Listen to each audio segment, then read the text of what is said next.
যে মাস রমজান মাস তোমার সামনে, এই রমজান মাসটা হয়ে গিয়ে আপনার हर मास रमजान मास तो होगी अल्लाह मास, हर मास रमजान मास होगी अल्लाह मास, रमजान मास हर मास अल्लाह मास। और এই মাসটা আল্লাহ নবী বলে আল্লাহ নবীর মাস, সুবহানাল্লাহ। এই মাসটা होगी আল্লাহ নবীর মাস। এই মাসের ভিতরে যখন এই মাস নবীকে তার জিন্দগি যখন পাইছেন তখন এই মাসের মানে সবার বদলে রমজান মাসের লাগি টাইম তৈরি করতো, প্রিপারেশন করতো, বিভিন্ন ধরনের খাওয়া দাওয়া ইত্যাদি যতগুলো আছে মানে এগুলো মোটামুটি সময়ে বুঝাইছেন, যতগুলো ঋণ দেওয়া ইত্যাদি ইত্যাদি লাগেগা, দোকান খাওয়া থেকে লাগেগা, যত ধরনের যত সংকেত করিয়া মানে সময়ে বুঝাইছেন, মানে যাতে রমজান মাসের কোনো ঝামেলা থাকে না, রমজান মাসটাতে রোজা মোটামুটি ধরিয়া ইফতার করিয়া তেরাবি করিয়া তাহাজ্জুদ করিয়া তাতে কোনো পেরেশানি হয় না। যার কারণে এই মাসের ভিতরে নবী দিয়ে তাই নিজের প্রিপারেশন করে নিয়েছেন। আমরাও ইনশাআল্লাহ তাআলা আমরা জিন্দগির মধ্যে যখন আমরা এই মাসটা আমরা আবার করে যখন আমরা পাইছি, তাহলে আমরা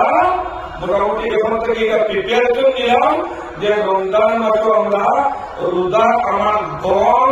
আমার জান দায়কে বুঝিয়া আমি রোজা খাইতাম না, আমি ইনশাআল্লাহ আমার দান দায়কে নেই করে রোজা খাইতাম না, করে ইনশাআল্লাহ দান যদি রোজা করিয়া থাকি তাহলে আমি রোজা খাইতাম না।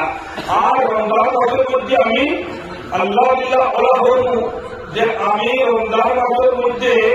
আমি সেহরি খাইমু, সেহরি খাওয়ার বাদে আমি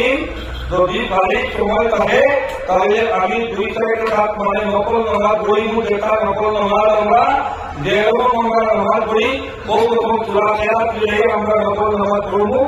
জিকির আজকার আমরা পড়বো, ফজর নামাজ পড়িমু, ফজর নামাজ পড়ি আমরা ঘুমাই দিমু, ফজর নামাজ পড়ি এক ঘুমে 2 রক্ত দিমু,